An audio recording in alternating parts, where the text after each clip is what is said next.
अस्सलाम वालेकुम, मैं हूं कामरान खान। हफ्ते को पीटीआई ने अपनी पार्टी के इलेक्शंस कराए जो हमेशा की तरह महज दिखावे की कार्रवाई साबित हुई। तमाम ओहदों पर उम्मीदवार बिला मुकाबला ही मुंतखब हो गए, लेकिन ये कोई अनोखी बात नहीं, अफसोस से कहना पड़ता है। बिल्कुल इसी तरह इंटर पार्टी इलेक्शन हर जमात में महज रस्मी कार्रवाई ही होते हैं, माँ सवाए जमात इस्लामी के कि जहाँ बाकायदगी से इंटर पार्टी इंतखाबात के नतीजे में नए लीडर्स पार्टी की बागडोर संभालते हैं। 12 रोज़ कबल इलेक्शन कमीशन ने पीटीआई को 20 दिन में दोबारा इंटर पार्टी इलेक्शन करवाने के अहकाम जारी किए थे और कहा था ऐसा न करने की सूरत में पीटीआई से बल्ले का निशान वापस लिया जा सकता है। इसी पस मंजर में हफ्ते को पीटीआई ने इंटर पार्टी इलेक्शन तो करवा डाले, मगर उजलत में कई कानूनी तकाजे अधूरे छोड़ दिए। माहिरीन के मुताबिक पार्टी आइन के तहत नेशनल कौंसिल ने इंतखाबात करना था, मगर इसका कोई बाज़ाब्ता इजलास नहीं हुआ। इलेक्शन से पहले ना पैनल बने ना बैलेट पेपर्स छपे। इन लूप होल्स की बुनियाद पर पार्टी के नाक़िद बानी रुकन अकबर बाबर को ये इंतखाबात चैलेंज करने का जवाब भी मिल गया है। माहिरीन के मुताबिक अगर ये इंतखाबात चैलेंज ना भी किए जाएँ तो भी पीटीआई के इंटर पार्टी इंतखाबात को लेकर इलेक्शन कमीशन जिस गैर मामूली चाबुकदस्ती का मुजाहरा कर रहा है, कोई बईद नहीं कि वह इन कामियों को नोटिस लेते हुए इंतखाबात को एक मरतबा फिर कलअदब करार दे दे। गोया पीटीआई को लेने के देने पड़ सकते हैं और बल्ले का इंतखाबी निशान भी हाथ से जा सकता है। यहाँ मज़े का ही इस बात यह है कि पीटीआई के इंटर पार्टी इंतखाबात पर वो सियासी जमातें भी तनकीद कर रही हैं जिनमें बरसहा बरस से इंटर पार्टी इंतखाबात महज खानापुरी ही होते हैं। इस साल जून में मुस्लिम लीग नून ने भी इलेक्शन कमीशन के हुक्म पर 5 साल बाद इंटर पार्टी इंतखाबात कराया। शहबाज शरीफ को सदर, मरियम नवाज को सीनियर नायब सदर, वज़ीर ख़जाना एसाद डार को पार्टी का सेक्रेटरी ख़जाना मुंतखब कर लिया, जबकि नवाज शरीफ पहले ही पार्टी के ताहयात कायद हैं। खदशा है कि मुस्तक़बिल में भी नून लीग की बागदौड़ मरियम हमजा और उनकी औलादों के पास रहेंगी। यही वजह है कि सीनियर पार्टी अरकान चौधरी निसार, शाहिद काका अब्बासी पार्टी से दिल बर्दाश्ता होकर अलग हो चुके हैं। यही हाल पीपल्स पार्टी का है, जहां जनवरी 2021 में बिलावल भुट्टो 4 साल के लिए बिला मुकाबला पार्टी चेयरमैन मुंतखब हो गए थे। किसी की मजाल थी जो आसिफ अली जरदारी या उनके बरखुरदार के सामने हिफ्ज़ तक़द्दुम ही कागजात जमा करा देता। इस पूरी सूरत हाल पर ख़ासतौर पर पीटीआई के इलेक्शन के हवाले से बड़ा एक कलीदी किरदार रहा। जस्टिस रिटायर्ड वजीउद्दीन ने इन्हीं इलेक्शन की बुनियाद पर पीटीआई से अलहदगी इख्तियार की थी। हमारे साथ मौजूद हैं पाकिस्तान के बहुत ही सीनियर ज्यूरिस्ट हैं, सुप्रीम कोर्ट ऑफ पाकिस्तान के जज, सिंध हाई कोर्ट के चीफ जस्टिस रह चुके हैं। बहुत बहुत शुक्रिया जज साहब, आपने ज्वाइन किया है।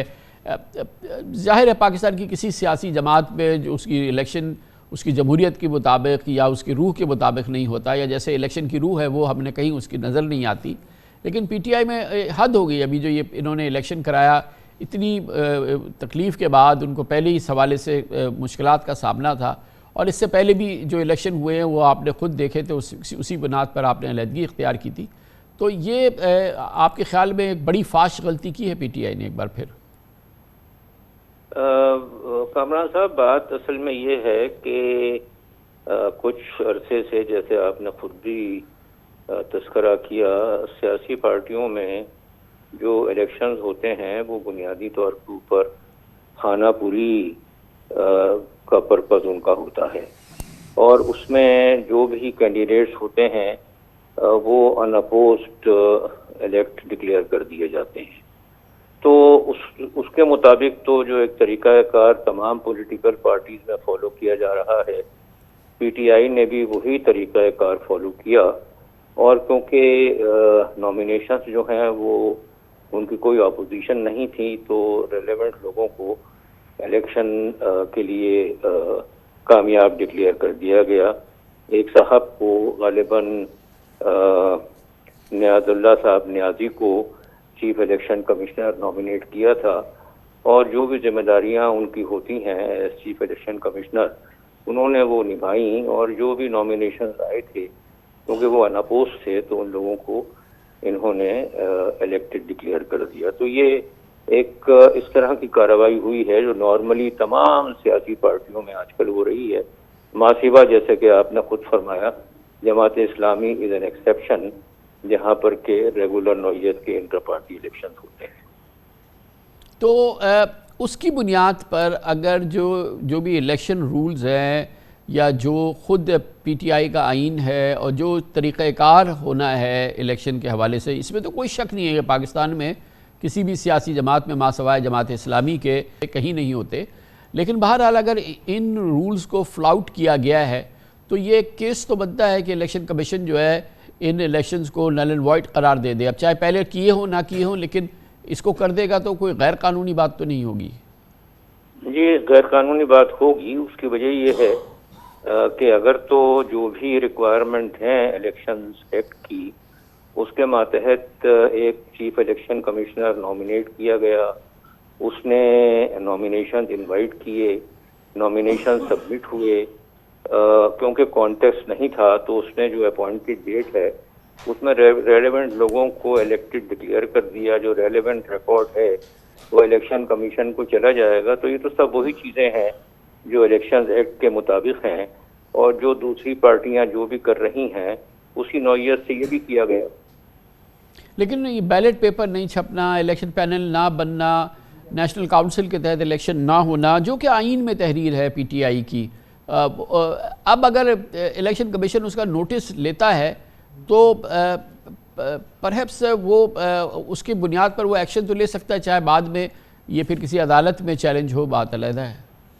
देखें कामरान साहब, बात असल में ये है कि ये कौन कह रहा है कि बैलेट पेपर नहीं छपे। देखें ना, बैलेट पेपर तो उसी सूरत में छपते हैं जबकि कोई कॉन्टेस्ट हो, जबकि कोई एडवर्सरियल एक्सरसाइज हो रही हो।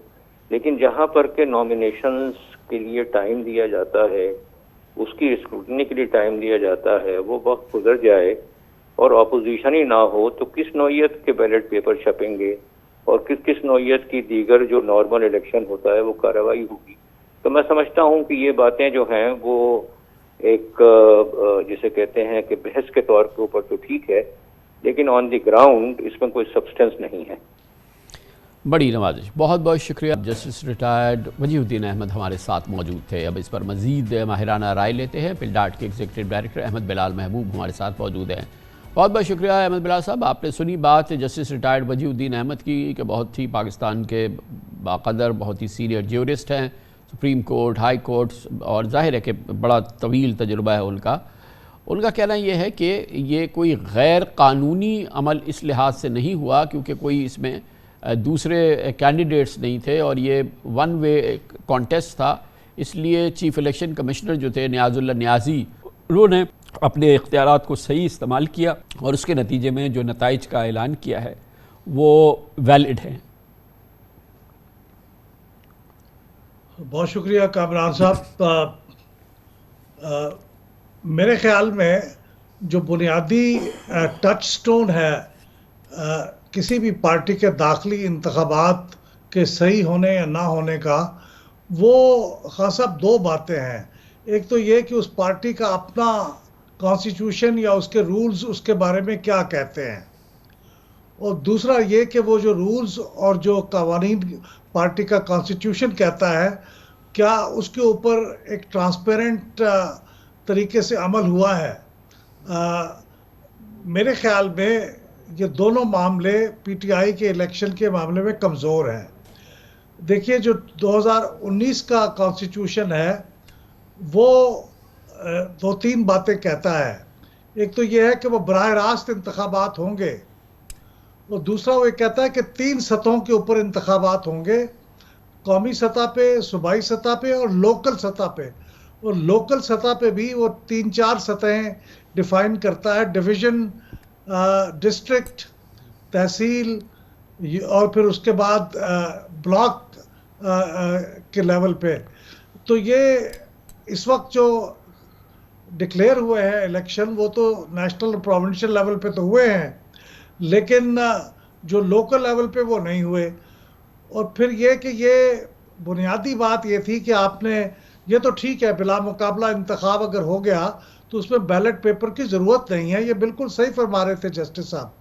लेकिन जब वो आप अनाउंस करते हैं कि साहब ये इलेक्शन है, जिन लोगों ने बतौर उम्मीदवार अपने कागजात जमा कराने हो वो करा दें, ऐसा कोई अनाउंसमेंट भी हमारे इल्म में नहीं आया कि अनाउंसमेंट हुआ हो और फिर सिर्फ एक पैनल ने जमा कराए हों तो बाकी पैनल फिर जाहिर है उस पर बैलेट का सवाल ही नहीं है।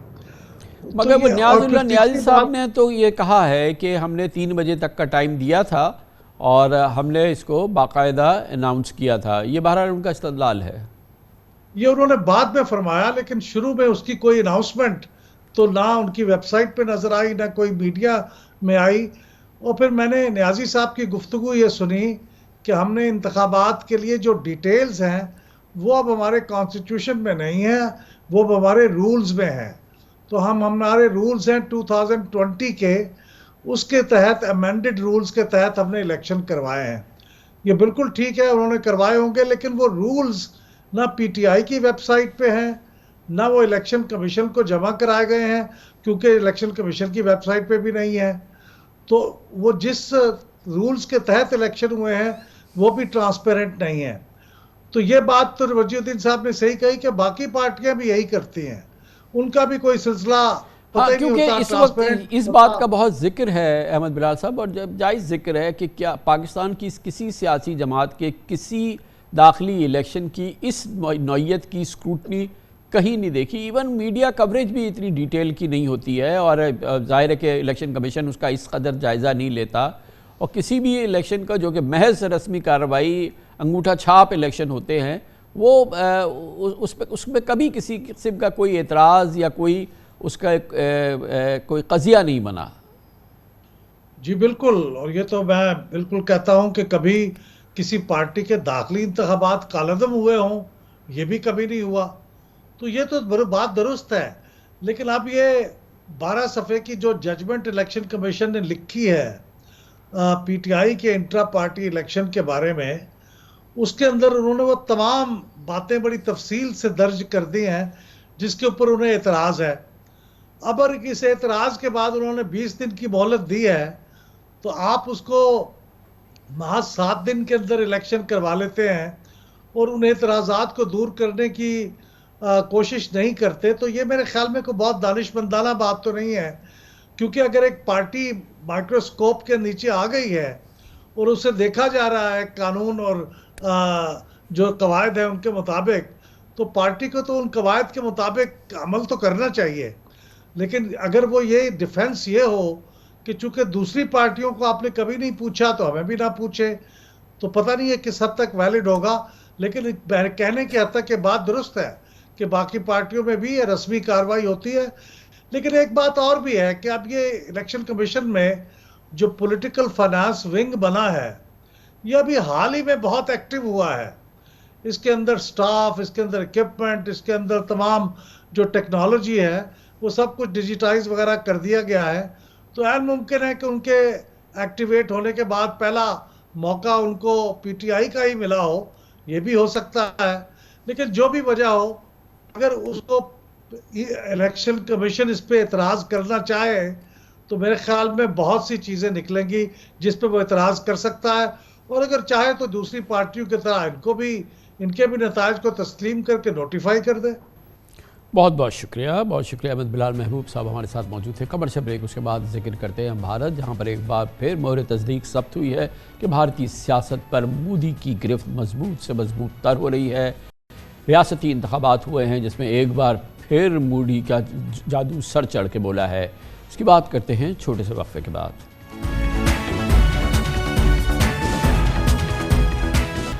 भारत में वज़ीर आज़म नरेंद्र मोदी की मकबूलियत का सफ़र बुलंदी की तरफ गामज़न है। नवंबर में भारत की 4 अहम रियासतों में होने वाले इंतखाबात में 3 रियासतों में मोदी की हुक्मरान जमात भारतीय जनता पार्टी ने फतह हासिल कर ली है, जबकि राहुल गांधी की कांग्रेस सिर्फ एक रियासत में ही जीत सकी। बीजेपी ने अपोजिशन जमातों से मध्य प्रदेश, छत्तीसगढ़ और राजस्थान की रियासतों का कंट्रोल छीन लिया। 2018 में इन्हीं 3 रियासतों में कांग्रेस ने बीजेपी को शिकस्त दी थी, मगर इस मरतबा बीजेपी फाते रही। इन रियासतों में कई दिहाइयों तक सरकार चलाने वाली कांग्रेस के लिए नताइज बहुत बड़ा धचका है, जो राहुल गांधी को भी अवामी एतमाद हासिल न होने की निशानदेही करते हैं। जबकि तेलंगाना में 2018 की तरह इस मरतबा भी बीजेपी को शिकस्त उठानी पड़ी और कांग्रेस कामयाब हुई। फतेह के बाद दिल्ली में खिताब करते हुए नरेंद्र मोदी ने जीत को तारीखी और बेमिसाल करार दिया है और कहा है कि 3 रियासतों में जीत की हैट्रिक ने 2024 में लोकसभा के इंतखाबात में भी हैट्रिक की गारंटी दे दी है। 2019 और 2014 में भारतीय जनता पार्टी के हाथों होने वाली मुसलसल बदतरीन नाकामी के बाद कांग्रेस के लिए इस मरतबा भी हालात साजगार नहीं और लगता है कि नताइज पिछले इंतखाबात से मुख्तलिफ नहीं होंगे। भारत के चोटी के माहिरीन भी इस बात पर मुत्तफिक हैं। सियासी मुबसरीन के मुताबिक पिछले 10 साल से मुसलसल हुक्मरानी करने वाले नरेंद्र मोदी आज भी अवाम में बेपनाह मकबूल हैं। उसकी एक अहम वजह मईशत की बेहतरी है। उनके दौर में मईशत दुनिया की 5वीं सबसे बड़ी मईशत बन चुकी है, जिसने बरतानिया, फ्रांस और रूस समेत दुनिया की 5 बड़ी मईशतों को पीछे छोड़ दिया है। नरेंद्र मोदी का दावा है कि वो तीसरी मरतबा कामयाब हुए तो भारतीय मईशत को दुनिया की तीसरी बड़ी मईशत बनाएंगे। मईशत के अलावा नरेंद्र मोदी की हुकूमत में भारत की चांद तक रसाई ने भारतीयों की कौमी वक़ार को भी आसमान पर पहुँचाया। इस मौजू पर बात करने के लिए हम कोलकाता जाएंगे, जहां पर senior news analyst Ruchita Kajaria हमारे साथ मौजूद हैं। रुचिता जी, थैंक यू सो मच, आपने हमें ज्वाइन किया है। एनी सरप्राइज जो अभी स्टेट इलेक्शंस के जो रिजल्ट्स आए हैं, बहुत ही कन्विंसिंगली बीजेपी ने इसको जीता है, मगर क्या जो इंडिपेंडेंट एनालिस्ट हैं उनके लिए इसमें कोई सरप्राइज है? I don't see any surprises coming from India right now. Because it is definitely a big Modi win. Like we said, it's Moditva. Initially it used to be Hindutva, but now the ground reality is that it is Moditva. But एक चीज जो मैं यहाँ पर आपको बताना चाहूंगी is that आप देखिए कि 2014 में जब मोदी सरकार आई थी, I'll not call it BJP सरकार, I'll call it मोदी सरकार, वो आई थी एडवर्टाइजिंग प्रोपेगेंडा पे. If you remember, his 3D holographic was all across the nation. And he was being packaged as a hajmola so that the entire nation could digest him, right? And right now also, if you see a very large propaganda done by the media, done by other agencies, and done by his promises, जिसको हम जुमले बोल सकते हैं, it's come back. Because right now इनकी सरकार ने दावा किया है कि हम सबको 5 kg अनाज देंगे, जो सबसे गरीब है उन तक भी पहुंचाएंगे. आप दूसरी जगह पर बोल रहे हो कि भारत आगे बढ़ा है, भारत के नागरिक आगे बढ़े हैं. तो ये एक बहुत ही स्ट्रेंज फिनोमिना यू सी कि एक तरफ आप बोल रहे हो कि हम एक इमर्जिंग सुपर पावर है, दूसरी तरफ आप बोल रहे हो कि हम गांदुम, हम आटा, चीनी, चावल आपको मुफ्त में दे रहे हैं, हम आपको राशन पानी दे रहे हैं, 5 किलो अनाज ले लीजिए. तो ये एक बहुत अजीब कैंपेन स्ट्रैटेजी है, लेकिन ये पोअरेस्ट ऑफ द पुअर में it works and it has worked in the northern belt. If you realise the promises of welfare that the Modi government keeps spinning, whether or not it delivers is a question mark. Because आप देखिए 2014 में मेरे खाते में पैसे आने वाले थे, सभी भारतीय नागरिकों के खाते में पैसे आने वाले थे, वो तो आए नहीं, वो जुमले बन के रह गए. मगर रुचिता जी, जो नथिंग स्पीक्स लाइक सक्सेस, जो इकोनॉमिक जो प्रोग्रेस है, ये जो इकोनॉमिक सक्सेस है, वो तो बहुत ज़्यादा है ना, वो तो क्लियर कट नज़र आ रही है, चाहे वो रिजर्व्स हो, चाहे ग्रोथ हो, चाहे एक लिहाज से तमाम जो सिटीज़ के अंदर जो हम एक बड़ी डेफिनेटली इम्प्रूव्ड सिचुएशन देख रहे हैं, वो तो अपनी जगह है ना. देखिए वो है, but a lot of it is the Hindutva wave also. You have to understand that the Ram Mandir also, which is getting inaugurated on the 22nd of January 2024, उसका भी एक बहुत बड़ा प्रोपेगेंडा है that the Modi सरकार is now returning Ram Mandir to us. आप also देखिए कि आप वोटिंग पैटर्न देखिए, these people have played very smart. अगर आप मध्य प्रदेश को लेते हैं, 50 मिलियन वोटर्स हैं मध्य प्रदेश में, उसमें से 47% आर विमेन. और आपने वहां पे कहा है कि आप एक मंथली स्टाइपेंड ऑफ 1250 रुपए INR में आप विमेन को दोगे. तो आज poorest of the poor segment 47% translating into women, आपने वो सिक्योर कर लिया है. And like we just heard the commentary from India saying that the overconfidence became a problem. So the overconfidence of Congress have led to this thing.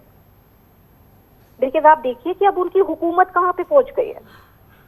मतलब out of 28 states उनके पास 12 states है जिसमें वो ruling है, 4 में उनकी ruling कोalition है. तो ये जो पुअर सेंटर्ड वेलफेयरिज्म का ये जो पूरा एस्पिरेशनल आइडिया है of a developing nation, of a developing India, this hyper nationalist wave has led to this doomsday today. Because we don't know honestly what do we have in store, but we've clearly lost the ground. To what? To jumlabazi, to advertising gimmicks, right? So I don't see any promise, I don't see any surprises. Thank you so much. Ruchita Kajaria हमारे साथ थी, कैलकाटा से senior news analyst. Commercial break, इस दौरान news headlines देखें, इसके बाद हम अपने प्रोग्राम के बाकी के साथ वापस आएंगे. Welcome back. अल्हम्दुलिल्लाह मईशत व कारोबार एक नई करवट ले रहे हैं। SIFC के तहत बैरूनी सरमायाकारी के इक़दाम पाकिस्तान की मईशत पर IMF के एतमाद बहाली और इस तमाम के समरात सामने आ रहे हैं। पाकिस्तान स्टॉक एक्सचेंज का इंडेक्स रफ्तारी से दिन दूनी रात चौगनी तरक्की का सफ़र कर रहा है। आज पाकिस्तान स्टॉक एक्सचेंज में जश्न का समा देखने में आया। आज 801 पॉइंट्स के इजाफे से मार्केट 1.3% मजीद बढ़ गई है और इंडेक्स 62,493 पॉइंट की तारीखी बुलंद तरीन सतह पर है। आज एक मौके पर इंडेक्स में 1000 पॉइंट से भी ज़्यादा का इजाफा हुआ था। यकीनन stock market army chief general Asim Munir की क़यादत में SIFC के तहत इक़दाम को क्रेडिट दे रही है और SIFC के तहत फैसलों से ज़र मुबादला के ज़खायर में इजाफा, एक्सचेंज रेट में इस्तेहकाम और स्टॉक मार्केट में बाहर किसी कैफियत है। ख़ास तौर पर IMF प्रोग्राम की बहाली के बाद पिछले 6 माह के दौरान शेयर्स की खरीदारी के तमाम रिकॉर्ड टूट गए हैं। 5 जून से आज तक इंडेक्स में 20,826 पॉइंट्स का इजाफा हो चुका है और मार्केट 50% बढ़ चुकी है। जी हाँ, पूरे 6 माह कबल 5 जून को इंडेक्स 41,667 पॉइंट पर बंद हुआ था। आज इंडेक्स 50% इजाफे के बाद 62,493 पॉइंट्स पर पहुंच चुका है। लेकिन ये भी हकीकत है कि आज भी स्टॉक एक्सचेंज की मार्केट कैपिटलाइजेशन बमुश्किल $32 अरब है, जबकि मई 2017 में ये तकरीबन $100 अरब की थी। गोया आज भी स्टॉक मार्केट में बेपनाह गुंजाइश मौजूद है। शेयर्स की कीमतें अब भी बहुत ज़्यादा पुरकशिश हैं। पाकिस्तान स्टॉक मार्केट में, पाकिस्तान स्टॉक एक्सचेंज में ज़बरदस्त एक्टिविटी, ज़बरदस्त कारोबार और एक एक्साइटमेंट, इन तमाम उमूर पर बात करने के लिए हमारे साथ आज मौजूद हैं जनाब Syed Najam Ali, chief executive officer next capital. बहुत बहुत शुक्रिया नजम साहब, आपने हमें ज्वाइन किया है। आज भी हमने एक बड़ा एक्सूबरेंस देखा, जबकि परसों हम देख रहे थे कि जो इन्फ्लेशन के नंबर आए वो यकीनी तौर पे पहले से ज़्यादा थे, जिससे एक गुमान ये पैदा हुआ कि शायद जो मार्केट की एक्सपेक्टेशन थी कि इंटरेस्ट रेट में अगली MPC में कमी आएगी, और वो उस थोड़ी डैम्पिन हुई कि शायद ये इंटरेस्ट रेट ना बढ़े। इस माहौल में ख्याल ये था कि शायद आज स्टॉक मार्केट जो है इस हवाले से नेगेटिवली रिस्पॉन्ड करे, लेकिन आज का एक्सूबरेंस जो था वो तो गुज़िश्ता दिनों से भी ज़्यादा थे। मतलब एक खुलते ही ये तकरीबन 900 पॉइंट आगे बढ़ गई थी। इसकी क्या वजह है? जी शुक्रिया कामरान साहब। देखिए, अब क्योंकि इंडेक्स आ गया है तकरीबन 63,000 के लेवल के करीब, तो अगर 1% मार्केट भी मूव होती है तो वो तकरीबन 600-625 पॉइंट ऐड हो जाते हैं। तो अब मैं ये समझता हूँ लोगों को अब इंडेक्स को इतना नहीं देखना चाहिए, क्योंकि वो लगेगा कि बहुत ज़्यादा बढ़ रहा है। हालांकि 1000 पॉइंट जो हैं वो सिर्फ 1.5% को रिप्रेजेंट करते हैं इंक्रीज़ इन इंडेक्स। तो जैसे जैसे बढ़ेगा, फ़र्ज़ करें अगर ये 1 लाख की इंडेक्स पे आ गया तो 1% मूवमेंट विल बी 1000 पॉइंट। तो अब थोड़ा सा ज़रा जो है ना हमें, लेकिन at any major 1.5% increase is pretty significant. किसी भी लिहाज से, किसी भी मेजर से 1.5% इंक्रीज मामूली तो नहीं है। ये बात आप सही कह रहे हैं, और वो उसकी वजह ये है कि रोज़ाना की बेसिस पे कोई एक सेक्टर है जो परफॉर्म करना शुरू करता है। रोज़ाना मार्केट में ये ऐसा नहीं हो रहा कि पूरी की पूरी मार्केट एक दिन बढ़ जाए, वरना तो ये आप देखेंगे ये 3-4% का गेन आया करेगा। लेकिन कभी हमने देखा पिछले से ट्रेडिंग सेशन में फ्राइडे को सीमेंट के स्टॉक्स बढ़े बहुत ज़्यादा, आज जो थे वो ऑयल एंड गैस के बढ़े, किसी दिन बैंकिंग स्टॉक बढ़ते, which is a very healthy sign कि मार्केट की जो रैली है वो बहुत डाइवर्सिफाइड है और उसके अंदर एक डेप्थ है। ऐसा नहीं है कि बस किसी एक सेक्टर के स्टॉक्स जो है ना वो चले जा रहे हैं। तो नजर साहब, इसमें 3 फैक्टर बड़े इंपॉर्टेंट है जो कि एज एन ऑब्जर्वर हमें बड़े इंटरेस्टिंग लगते हैं कि ये उस वक्त हो रहा है जब एक तो पाकिस्तान में interest rate 22% all time high है। ये उस वक्त हो रहा है जो म्यूचुअल फंड, जो बहुत ही क्रिटिकल प्लेयर्स होते हैं मार्केट के अंदर, वो साइट पे बैठे हुए हैं, वो नहीं है। और कोई पाकिस्तान में इंटरनेशनल इन्वेस्टर्स भी उस लिहाज से हमें नज़र नहीं आ रहे जैसे कि इससे पहले कभी किसी ज़माने में नज़र आया करते थे। तो ये 3 बड़े इंपॉर्टेंट फैक्टर है जो पाकिस्तान की मार्केट को बहुत ज़बरदस्त बूस्ट देते थे, और वो तीनों माइनस है इस वक्त: इंटरेस्ट रेट, म्यूचुअल फंड्स और फॉरेनर्स। जी एक्चुअली कामरान साहब, अगर आप दुनिया की जो मेजर रैलीज रिसेंट ईयर्स में रही हैं, चाहे वो इंडिया में हो, US में हो, दे वर प्राइमरीली लेड बाय इंडिविजुअल्स। तो पाकिस्तान में भी ये फिनोमिनन कोई नया नहीं है, क्योंकि लिक्विडिटी काफ़ी थी, हाई नेटवर्थ थे, मिडिल क्लास के लोग थे, एक्सेस लिक्विडिटी थी मार्केट के अंदर। तो जो हमारे इंस्टीट्यूशनल इन्वेस्टर्स हैं ये हमेशा अपनी मैंडेट के हिसाब से इन्वेस्टेड रहते हैं। तो ऐसा नहीं है कि ये इन्वेस्टेड नहीं है, ये कि ये एक्टिविटी में पार्टिसिपेट नहीं कर रहे इसलिए कि इनके काफ़ी इन्वेस्टमेंट लेवल ऑलरेडी हाई होंगे। मैं नहीं समझता कि अच्छा, एक चीज़ जो बड़ी डिस्टिंक्टिव है वो ये है कि अभी तक कोई ऐसी इंडिकेशन नहीं है कि जो हमारे जैसे इक्विटी म्यूचुअल फंड हैं उसमें लोग इन्वेस्ट कर रहे हों और वहाँ से फिर नए फ्लोज आए। ऐसा नहीं हो रहा, वरना जैसे ही ऐसा शुरू हुआ, फ़र्ज़ करें आपके फिक्स्ड इनकम से कन्वर्ट हुए और इक्विटी में गए, तो फिर तो मार्केट की रैली बहुत बड़ी हो जाएगी। और मुझे लगता है वो वक्त आएगा, वो वक्त करीब है। लोग जैसे ही फ़र्ज़ करें अगर दिसंबर में या अगली सेशन में ये मॉनेटरी पॉलिसी में इंटरेस्ट रेट कम करते हैं, तो आप देखेंगे कि फिर लोग जो है ना एक कन्वर्ट शुरू करेंगे कि अपने फिक्स्ड इनकम से जो है ना वो एक्विटीज़ की तरफ आएंगे।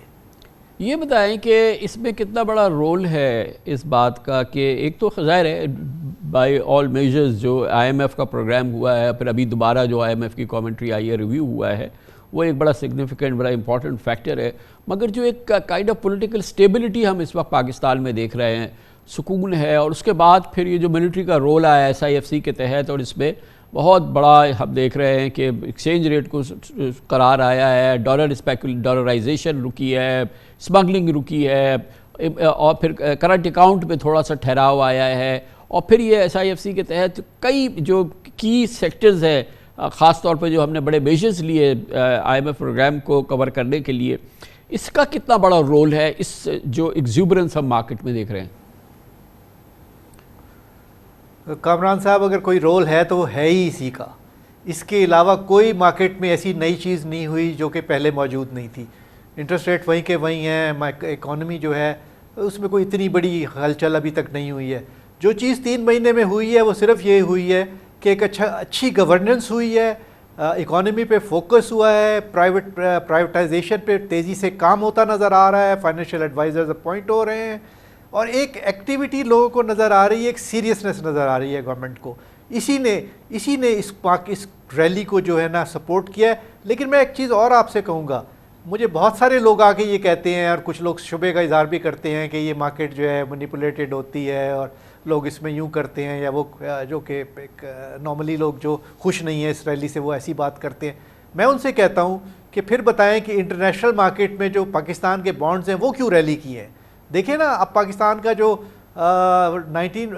2051 का बॉन्ड है जो लॉन्गेस्ट डेटेड है, वो आज ऑलमोस्ट 58 सेंट पे ट्रेड हो रहा है। अभी कुछ 3 महीने पहले ये 45 सेंट्स पे था। This is a tremendous movement. तो क्या इंटरनेशनल इन्वेस्टर भी बेवकूफ़ है, उसको समझ में नहीं आ रहा कि क्या फंडामेंटल्स हैं इस इकॉनमी के। तो ये सारी चीज़ें इसी से ड्राइव हो रही हैं कि मुल्क में एक अच्छा निज़ाम इस वक्त काम कर रहा है, और आगे लोगों को एक होप हुई है कि यहाँ पर अब स्ट्रक्चरल रिफॉर्म्स भी होंगी और गवर्नेंस पे और इकोनॉमी पे फोकस होगा। तो मार्केट है या आवाम है, उसको तो स्टेबिलिटी चाहिए। दे आर नॉट बॉदर्ड कि क्या होता है, उनको तो ये है कि ये सिस्टम जो है ये सस्टेन करे, ये इसी तरह की जो स्टेबिलिटी है ये फर्दर कंसोलिडेट हो, और जो रिफॉर्म एजेंडा है उस पर अमल दरामद हो।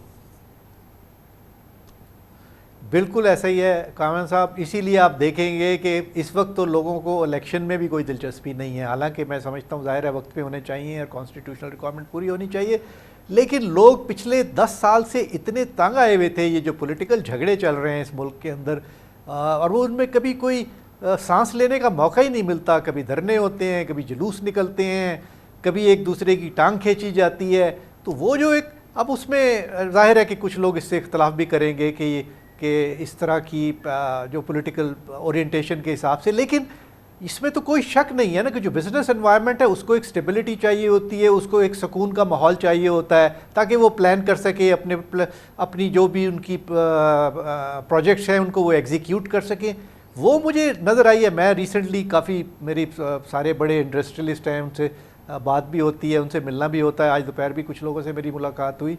सब लोग इस चीज़ से खुश हैं कि कोई सुकून तो आया मुल्क के अंदर, जो कि बिल्कुल एक ऐसा माहौल हो गया था कि हिजान की उसे थोड़ा रिफ्लेक्ट करें। ये तो हम एक जनरल बात कर रहे हैं, इन्वेस्टर्स की बात कर रहे हैं। हमारा जो पस मंज़र है वो पाकिस्तान स्टॉक एक्सचेंज का इंडेक्स है, लेकिन जो हमारी रियल इकॉनमी है, उसके जो रियल प्लेयर हैं, जो एक्टिव प्लेयर्स हैं, जैसे कि अभी आपने अर्ज़ किया, तो उनकी पल्स पे आपका हाथ रहता है। वहाँ से क्या आपको पल्स क्या कह रही है? देखिए वो तो सिर्फ एक दो तीन की उनकी रिक्वायरमेंट होती है। एक तो ये कि कंटिन्यूटी ऑफ पॉलिसीज़ हो, दूसरा ये कि जो उनको एक फाइनेंशियल सिस्टम से सपोर्ट चाहिए, जैसे बैंकिंग सिस्टम से सपोर्ट चाहिए, एक इंटरेस्ट रेट की उनको विजिबिलिटी हो कि ये आगे चले के कम हो जाएंगे, और ये कि मुल्क के अंदर एक स्ट्रक्चरल रिफॉर्म्स होंगी। देखिए मैं पहले भी एक दफ़ा आपके प्रोग्राम में कह चुका हूँ कि जो इंटरनेशनल इन्वेस्टर है वो इस चीज़ का इंतज़ार कर रहा है कि पाकिस्तान में कब स्ट्रक्चरल रिफॉर्म होगी। मैं आपको यकीन से कहता हूँ अभी आप इम्प्लीमेंट नहीं भी करेंगे, जिस दिन लोगों को अंदाज़ा हुआ कि एक सीरियस एफर्ट हो रही है for putting the economy on track through structural reforms, यहाँ इतनी बड़ी तादाद में इन्वेस्टमेंट आएगी कि लोग हैरान रह जाएंगे। और ये मैं एग्जैजरेट नहीं कर रहा, तो मुझे उसकी तो इब्तिदा हुई है ना नजब साहब, उसकी तो इब्तिदा भी हमने देखी है। हमने गैस की प्राइसेस जो हैं उस पर तमाम नॉर्मली तकरीबन एड्रेस कर दिया है, बिजली के प्राइसेस में काफ़ी हद तक हमने उसको एड्रेस कर दिया है। सिस्टम में अभी मसाइल हैं जो कि बहरहाल वो भी एड्रेस हो रहे हैं। तो वो जो स्ट्रक्चरल रिफॉर्म जिसकी आप बात कर रहे हैं, जिसकी हम इससे पहले बातें सुनती थी, उसका अमली शेप तो हम देख रहे हैं, प्रैक्टिकली हमें नज़र आ रही है वो होती हुई। बिल्कुल ऐसा ही है, बिल्कुल ऐसा ही है, क्योंकि अभी रशलाइज हुए हैं टैरिफ। आप ज़रा उसकी जो IMF का रिव्यू रिपोर्ट है अगर वो पढ़ें तो उससे आपको पता चल जाता है कि वो भी मुतमईन है, उनको भी ये सब कुछ नज़र आ रहा है। जिस तरीके से जो भी उनके टारगेट्स थे, चाहे वो एनर्जी सेक्टर के अंदर थे, मॉनेटरी पॉलिसी रिलेटेड थे, फिजिकल पॉलिसी रिलेटेड थे, या प्राइमरी सरप्लस के जो टारगेट्स थे, सारों पे उन्होंने एक इत्मीनान का इजहार किया है कि पहली मरतबा ऐसा हुआ है कि बड़े अरसे के बाद एक गवर्नमेंट ने सीरियसली फोकस हो के इस इकॉनमी पे तवज्जो दी है। IMF ने कोई अभी तक ऐसी बात तो नहीं की थी कि वो कोई चांद पे जाने की बात कर रहे थे, वो तो एक बेसिक बात कर रहे थे कि आप इकॉनमी में ये करें, और वो किया है इस गवर्नमेंट ने, विच इज़ वेरी क्रेडिटेबल। ठीक है, उसमें कुछ थ्रू में एक इन्फ्लेशनरी एक स्पाइक आएगी जो कि आई है इस महीने, लेकिन इंशाल्लाह ये आगे जाके सारे इकॉनमी ठीक हो जाएगी। ये पाकिस्तान की इकॉनमी बड़ी छोटी सी इकॉनमी है, ये इसमें इसको ठीक करने में कोई ज़्यादा टाइम नहीं लगेगा। It's a matter of not even years, it can be fixed in about 8 to 12 months अगर इस पर सीरियसली काम किया जाए। इंशाल्लाह। बहुत बहुत शुक्रिया जनाब सैयद नजम अली हमारे साथ थे, chief executive officer next capital, कारोबारी और मार्केट उमूर के बहुत ही उम्दा एक्सपर्ट हैं, SCCP में भी खिदमत सर अंजाम दी हैं। कमर्शियल ब्रेक, उसके बाद जिक्र करेंगे निगरान हुकूमत का इमेज बहुत अच्छा हुआ है, पिछले 4-6 महीने में बहुत अच्छी कारकर्दगी रही है, मगर एक मामला ऐसा है जिसने इस निगरान हुकूमत की इस इमेज पर यकीनन बहुत बड़ा डेंट डाला है, वो है पाकिस्तान क्रिकेट की परफॉर्मेंस, और ख़ास तौर पे उसके सरबराह ज़का अशरफ के ज़ेर असर जिस तरह से पाकिस्तान क्रिकेट बदनाम हुई है। इस पर बात करते हैं छोटे से वक्फे के बाद। निगरान दौरे हुकूमत के मुश्किल फैसलों और दूररस पॉलिसीज़ की वजह से मुल्क की सियासत और मीशत पर मस्बत असरात सामने आ रहे हैं।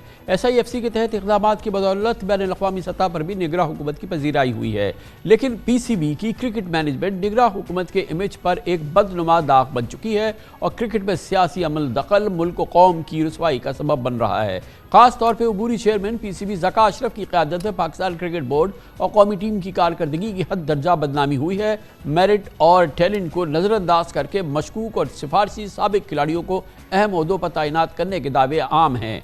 चीफ सेलेक्टर्स और PCB सिलेक्शन कमेटी के अरकान की तैनाती ताज़ा तरीन मिसाल है, जिसमें 2010 में स्पॉट फिक्सिंग के इल्ज़ाम में ICC से सज़ा याफ्ता और इतराफ़ जुर्म करने वाले सलमान बट को खिलाड़ियों की सिलेक्शन के लिए कंसल्टेंट का इख्तियार दिया गया। हद तो यह है कि चीफ सेलेक्टर निगरान वज़ीर खेल पंजाब वहाब रियाज को लगाया गया, जो इंटरनेशनल क्रिकेट से तो अगरचे रिटायर हो चुके हैं, लेकिन इस वक्त भी PSL के खिलाड़ी हैं, यानी एक खिलाड़ी को ही टीम के इंतखाब का फरीदा सौंप दिया गया है। निगरान वज़ीर आज़म अनवारुल हक काकड़ की हिदायत पर वहाब रियाज ने सलमान बट की बतौर कंसल्टेंट तकर्री का फैसला तो वापस ले लिया, लेकिन बाकी फैसले अब भी बरकरार हैं। स्पॉट फिक्सिंग स्कैंडल में ही कामरान अकमल का नाम भी शामिल था, जिन्हें अब सिलेक्शन कमेटी का रुकन बना दिया गया है। कामरान अकमल फिक्सिंग के इल्ज़ाम से बरी तो हो गए थे, लेकिन क्रिकेट माहिरीन का कहना है कि उनका तजुर्बा और बतौर क्रिकेटर उनकी कारकर्दगी उन्हें हालिया जिम्मेदारी के लिए किसी तौर पर मुनासिब नहीं। अहम बात यह है कि कामरान अकमल चंद माह पहले तक अपने भाई उमर अकमल को टीम में शामिल न करने पर साबिक कप्तान बाबर आजम की मीडिया में शिकायत कर रहे थे, और अब वो PCB की सिलेक्शन कमेटी के रुकन हो चुके हैं। दरअसल चेयरमैन PCB बनने के लिए म्यूजिकल गेम चेयर पाकिस्तान में क्रिकेट मैनेजमेंट की बर्बादी और कौमी टीम की मायूसकुन कारकर्दगी की एक बड़ी वजह है। कभी नून लीग के नजम सिटी तो कभी पीपल्स पार्टी के ज़का अशरफ बारी लेते रहे, और नतीजतन हालिया दिनों भारत में पाकिस्तान टीम की बेतौकीरी इंतहा को पहुंच गई। क्रिकेट बोर्ड में तह दर तह इंतजामी अफरा तफरी की कहानी सुनते हैं इस रिपोर्ट में। अब 6 महीने बाद वर्ल्ड T20 क्रिकेट कप होने वाला है और टीम का मोराल डाउन है। मुस्तकबिल का पता नहीं, लेकिन लगातार एशिया कप और वर्ल्ड कप में बदतरीन शिकस्त ने टीम ही नहीं कौम के हौसले भी पस्त कर दिए हैं। हम निगरां हुकूमत से भी ये तवक्को रखते हैं कि वो क्रिकेट को सियासत से पाक करे और इस खेल से खिलवाड़ के तबाहकुन नताइज दुनिया को पाकिस्तान का मजाक देखने की मोहलत ना दे। और ये पाकिस्तान का एक मजाक बन रहा है, ख़ास तौर पर निगरां हुकूमत के लिए। ये जो पाकिस्तान क्रिकेट बोर्ड की कारकर्दगी है और जो पाकिस्तान क्रिकेट बोर्ड के मामलात हैं, यकीनन ये खुद निगरान हुकूमत के इमेज के लिए सबसे बड़ा धचका है। इस पर बात करते हैं। हमारे साथ मौजूद हैं क्रिकेटिंग अफेयर्स के माहिर हैं और साबिक मेंबर भी हैं पाकिस्तान क्रिकेट बोर्ड की गवर्निंग बोर्ड के शकील शेख साहब हमारे साथ मौजूद है। शेख साहब, ये बताइएगा कि कॉन्ट्रोवर्सीज़ हैं एक के बाद एक सामने आ रही हैं और बज़ाहिर ऐसा लगता है कि बोर्ड को इनकी परवाह नहीं है या इससे आगाही नहीं है, या ये फैसले कहीं और से हो रहे हैं और ज़का अशरफ जो है वो उसको चैनल कर रहे हैं। क्या हो क्या रहा है ये?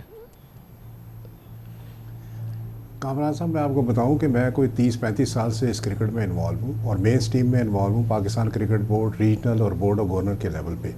मैंने पाकिस्तान क्रिकेट के इससे बुरे हालात नहीं देखे। इन हालात में आप शामिल कर सकते हैं कि बहुत सारी ऐसी एम्प्लॉयमेंट्स हो गई हैं, 70-80 से ज़्यादा ज़का अशरफ साहब के दौर में हो गई हैं, जो कि मना की गई थी, जो कि नोटिफिकेशन में गवर्नमेंट ने लिखा था कि आप पॉलिसी डिसीजन नहीं ले सकते, आप अपॉइंटमेंट्स नहीं कर सकते। कितनी 70, फिर आप देखिए इंटरनेशनल क्रिकेट पाकिस्तान की किस तरफ जी 70-80 और हर एक की तनख्वाह जो है 1 मिलियन से ज़्यादा होगी। छोटा स्टाफ भी है लेकिन 1 मिलियन से ज़्यादा है। मसलन हफीज़ की तनख्वाह आप देखें तो ये माइंड बॉगलिंग है। पाकिस्तान क्रिकेट बोर्ड में तो लूट सेल लगी हुई है। कभी होता था प्रोग्राम आपका भी कि गज़ब कहानी, करप्शन की अजब कहानी, तो ये वो वाला किस्सा है और इतना बद इंतज़ामी है इस पूरी तरह है। देखिए, निगरान हुकूमत का काम ये था कि पॉलिटिकल प्रेशर्स नहीं लेने, उन्होंने साइड भी किसी की नहीं लेनी, उन्होंने मेरिट पे फैसले करने हैं। इन्होंने ये किया है कि 4 नवंबर को इनको और एक्सटेंशन दे दी है। 4 महीने गुजरने के बाद फिर 3 महीने यानी कि आप जनवरी तक, फरवरी तक की एक्सटेंशन दे दी है, जो तो ये मतलब ये तो एक एडहॉक अरेंजमेंट है ना। ये चेयरमैन पीसीबी की जो पोजीशन है ये एडहॉक अरेंजमेंट है, तो उसमें इस तरह की होलसेल जो है एम्प्लॉयमेंट्स और जॉब क्रिएशन और ये इतनी ये कैसे हो रहा है ये सब? कामरान साहब, माइंड बॉगलिंग है कि अपॉइंटमेंट्स ही नहीं है, बल्कि अब तो इश्तिहार आ गए हैं कि ब्रॉडकास्टिंग के राइट्स जा रहे हैं, 10 से 15 अरब रुपए के राइट्स जाएंगे। और मैं ये सुन रहा हूँ, जैसे मैंने सारी उम्र किया, आपने भी किया है, कि अंडर द टेबल डील्स हो रही हैं। 10-15 अरब रुपए की डील होने वाली हैं इस दिसंबर के महीने में। तो कोई इनको चेक तो करे, कोई इनको देखे तो सही। देखिए, निगरान हुकूमत का काम था कि पाकिस्तान क्रिकेट बोर्ड और खेलों को इस तरह से इंतज़ाम करना, या वहाँ पे वो लोग लगाने जो सियासी तौर पे अटैच नहीं थे। ज़का अशरफ साहब, आपको पता है कि पीपल्स पार्टी के सेंट्रल कमेटी के मेंबर भी थे और फिर आपको याद है कि पार्लियामानी बोर्ड में भी आ गए थे। तो ऐसे लोगों को नहीं आना चाहिए, न्यूट्रल लोगों को आना चाहिए जो सियासी तौर पे किसी से जुड़े ना हों। मगर यहाँ पे अफसोस ये हुआ है। और दूसरी बात ये हुई है कि जबकि प्राइम मिनिस्टर को सब ने बताया है, मैंने बताया है, मैंने उनके टेलीफोन नंबर पे बताया है कि ज़का अशरफ साहब ग्रेजुएट नहीं है। पीसीबी के कॉन्स्टिट्यूशन में लिखा हुआ है कि ये वो आदमी एलिजिबल होता है चेयरमैन बनने के लिए पीसीबी का जो कम से कम ग्रेजुएट हो। ये ग्रेजुएट भी नहीं है। आप मुझे बताएं, ये सियासी भी हैं, ये तकर्रियाँ गलत गैर कानूनी तौर पे कर रहे हैं सारी लेकिन की सारी। सबसे ज़्यादा तो ये चीज़ जो सबसे रिसेंट चीज़ हुई है शेख साहब, कि जिसमें के जो स्पॉट फिक्सिंग के बदनाम तरीन लोग थे उनको जो है इतनी इम्पोर्टेंट रिस्पॉन्सिबिलिटी दी गई है, तो ये तो दुनिया भर में पाकिस्तान का मजाक उड़ा है। इससे ज़्यादा क्या मजाक होगा। और आपने देखा है कि जो रिएक्शन आया है, फिर प्राइम मिनिस्टर को इंटरवीन करना पड़ा है। प्राइम मिनिस्टर ने जहाँ पे स्पॉट फिक्सिंग में किया है इंटरवीन, वहाँ पे उनको पीसीबी के इंतज़ामी मामलात के लिए भी इंटरवीन करना चाहिए और कोई न्यूट्रल आदमी लगाना चाहिए जो क्रिकेट को समझता भी हो, क्रिकेट को जानता भी हो, क्योंकि इसमें पाकिस्तान की जग असाई हो रही है। पाकिस्तान के जग असाई से दूर करके उसको इज़्ज़त का मुकाम देना है। पाकिस्तान की क्रिकेट बहुत बड़ी है, पाकिस्तान एक बहुत बड़ा मुल्क है क्रिकेट के हिसाब से, मगर यहाँ पे ये नहीं हो रहा। इसलिए लोग स्पॉट फिक्सिंग में, कामरान साहब आपने बहुत अच्छा इंट्रो दिया है। मेरी तो सिंपल सी बात है कि जो शख्स भी स्पॉट फिक्सिंग या इस तरह के धंधे में इन्वॉल्व है या उसके उससे साया भी पड़ा है, आप उसको क्रिकेट से खेल से दूर रखें, किसी भी खेल से दूर रखें, आप उसको करीब नहीं आने दें। यहाँ पे ये हुआ है कि उनको कंसल्टेंट और सिलेक्शन कमेटी के साथ लगा दिया गया है और ये दुनिया में कहीं नहीं होता। पाकिस्तान की इतनी जगहसाई हुई है और इस सलमान बट के केस में ये हुआ है कि जब लोगों ने रिएक्शन किया तो फिर प्राइम मिनिस्टर ने उस पर अपना एक रिएक्शन दिया है कि भाई क्लीन लोग लगाएं, साफ लोग लगाएं। पाकिस्तान में बहुत सारे क्रिकेटर अवेलेबल हैं, वो क्लीन है, उनका कैरियर बहुत अच्छा है और बड़ा शानदार कैरियर है पाकिस्तान की सर्विसेज की, आप उनको लगाएं। इस एक स्कैंडल से फिर ये हुआ है कि फिर दूसरे इशू भी सामने आ गए हैं और अभी तो मेरे ख्याल में तो ये होना चाहिए कि पूरी इन्वेस्टिगेशन होनी चाहिए कि पीसीबी का पैसा कहाँ कहाँ खर्च हुआ है, किन प्रोजेक्ट्स पे खर्च हुआ है, कितनी तनख्वाहें दी गई हैं, उस पर कोई रूल्स रेगुलेशन थे। ये तो सिर्फ एक बादशाहत के तौर पे डिक्टेटोरियली फैसले कर रहे हैं कि किसी की 20 लाख रख दो, किसी की 25 लाख रख दो, किसी को 1 लाख रुपया एक दिन का दे दो। हफीज़ को सुना है कि 1 लाख रुपया एक दिन का मिल रहा है और अब उसकी अपॉइंटमेंट जब हो जाएगी तो तकरीबन 50 लाख के करीब उसको पर मंथ मिलेगा। आप मुझे बताइए कि हफीज़ को किस चीज़ के दे रहे हैं कि जबकि उसने कोई कोचिंग कोर्स भी नहीं किया हुआ। क्रिकेटर था, पाकिस्तान के लिए खेला है, इसमें कोई शक नहीं, लेकिन कोचिंग इज़ एन आर्ट। देखिए ये सब्जेक्ट दूसरा है, ये आर्ट एंड साइंस है। आपने बच्चों को सिखाना है, पाकिस्तान क्रिकेट को आगे लेके जाना है। आपके पास कोचिंग का सर्टिफिकेट नहीं है और आप इस तरह की बातें कर रहे हैं। फिर जो 70-80 अपॉइंटमेंटें हुई हैं जिसमें बहुत सारे डायरेक्टर्स शामिल हैं, इन सब की तनख्वाहें जो हैं वो तकरीबन 1 मिलियन या इससे ज़्यादा की हैं और ये सारा का सारा पीसीबी का पैसा ज़ाया किया जा रहा है, बैंक रफ्सी की तरफ जा रहे हैं। शकील शेख साहब बहुत शुक्रिया। शकील शेख हमारे साथ हैं। पाकिस्तान क्रिकेट पाकिस्तान की निगरान हुकूमत के लिए सबसे बड़ा उसके इमेज पे डेंट पड़ा है, इसने इसकी कारकर्दगी ने और इसके अंदरूनी हालात ने बहुत बड़ा नुकसान पहुँचाया है निगरान हुकूमत के इमेज को। इसके साथ ही हमारे आज के प्रोग्राम का ख़िताम होता है। कल आपसे फिर मुलाकात होगी इंशाअल्लाह। कल तक के लिए कामरान खान को इजाज़त। अल्लाह हाफ़िज़।